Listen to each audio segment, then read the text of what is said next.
does it mean to you to show up for yourself? Showing up for yourself is basically keeping your promises. Doing what is going to make you feel good in the moment and is going to make you feel happy. So that really comes down to, in a lot of ways, acts of service, being present, taking care of others is a passion of mine. So I try to do the same thing for myself. Showing up for yourself means you trust yourself. Yeah, being comfortable in the spaces that I'm in, not overthinking, not assuming that people feel a certain way towards me, and just coming in peace, and then however it goes from there, but always come in peace wherever I go. Yeah. Prioritize myself. Yeah, I let everything else go. Everything that's not bringing peace to my life or moving me forward in my life, I don't have nothing to do with anymore. I think it's still something that I am working on.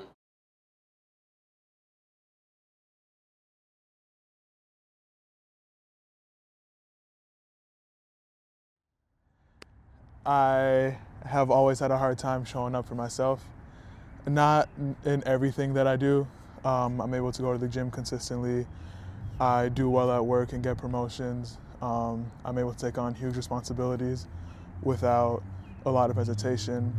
But when it comes to goals that I set for myself, whether that be personal or creative, I don't know, I just freeze a little bit. I procrastinate. I convince myself to start tomorrow. Sticking to a meal plan has always been hard. Studying for the GMAT, working on programming, even this documentary, I put off recording this intro until 2 days before it's due. And now I have to edit in the middle of moving. And it's just really frustrating because the goals that I'm setting aren't inherently hard, and I know that I'm capable of doing them. I'm able to show up for other people, friends, family, coworkers, pretty easily, but showing up for myself is the part that I'm having a hard time figuring out. And that's why I made this documentary.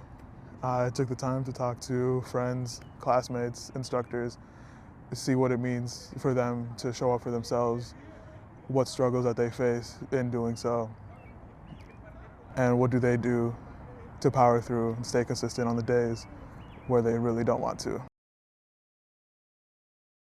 A lot of times I get caught up in how others are feeling and how others expect me to act, or if there's something that they need, I kind of feel like I always need to be showing up for them. But you do that so often that you burn yourself out, or at least I burn myself out. But a lot of the times I kind of have trouble reckoning with the fact that sometimes that like quick, short solution toward showing up for yourself and making yourself feel good doesn't last as long as you might want it to. It doesn't last past that feeling of like, oh wow, I'm feeling so good, like I'm, walking outdoors, taking a bike ride, playing video games with friends, taking a break from work. Like all those things feel nice, but in the moment it's kind of fleeting. And I don't think that it's a skill that anybody is inherently born with. It's sort of parenting yourself and finding a balance. I'm still working on it. I think the first step to be able to balance all of that is to really understand yourself and what you need. Because I think that was, definitely a process for me. I don't think I really even started to understand what my needs really were until these past few years after I graduated from college and, got to live on my own. And, sometimes like I feel like a waiter, like trying to carry everything. Like it's tough. And then sometimes like I do a better job now setting it down instead of dropping it. Okay, you can either complain about it or do something about it. So kind of having that discipline. I had a friend that was on, a friend from Instagram. She said something that kind of stuck with me, like how motivation isn't enough to keep you going with something. You have to be disciplined to do it, or having them together, not just motivation, because sometimes you just don't feel like doing stuff. So I think the discipline with the motivation would help a lot to get goals accomplished, because the consistency. But yeah. So I mean, don't bank on motivation. Consistency is definitely the biggest thing, because there's times, okay, probably 85% of the time, I'm not motivated. I'm just consistent, and I think that's a big testament of where I am today. And I know I said that earlier, just being consistent. So when you have days like that where you don't really feel like you have the energy to even show up for yourself or do the things that you want to do, is just to kind of, I guess, start small, and then, you know, maybe you can kind of get the momentum from there. It's not necessarily about completion. It's about what is like being able to see what is directly in front of me and acting upon it. So again, like, I think it's about starting a process and taking small steps, not about like seeing a finish line. But most times there's two different types of runners. There's accelerators and there's top end runners. So like the accelerators are the people that they can get to 10 yards like bat out of hell. Then you got your top end runners, and it takes them a little bit longer to build up speed, but they get faster as they keep running. You may just be a top end runner. You know, you may not come out the gate like a bat out of hell, but like once you get your speed, you catch your stride, you may be floating. Yeah.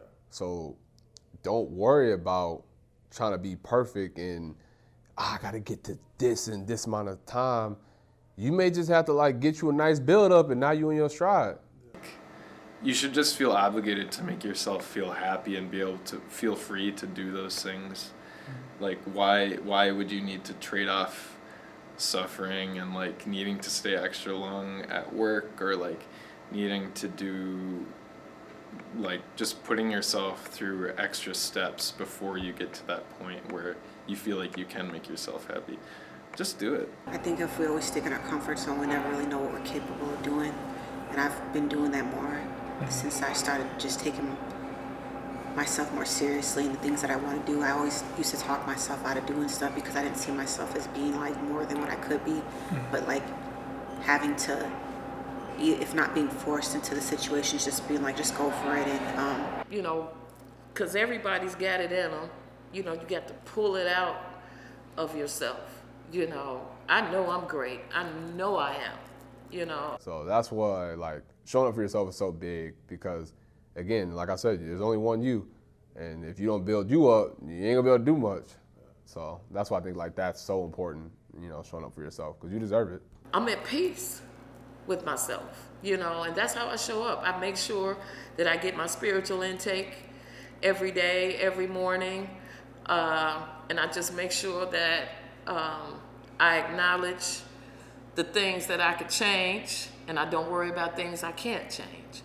I'm not going to be, you know, a superstar every day. I'm going to have days where I'm not as productive, and that's just, you know, that's just the way it is. So coming to terms with that fact and you know, learning to tell myself, like, it's okay. This is, you know, if I need to rest, then I need to rest. Like, that's kind of my body's way of telling me, like, to slow down. You know, if like, sometimes when we get in the moments where it's like, dang, this sucks, but, you know, this is terrible, where's the light in the tunnel? Look back in the moments where you felt like that again and it worked out. It's gonna work out again. So I think the only way to keep yourself from not going crazy is probably just to take a second. I like that. That was a great ending. Cool. I have no other questions. Cool. I'm tired.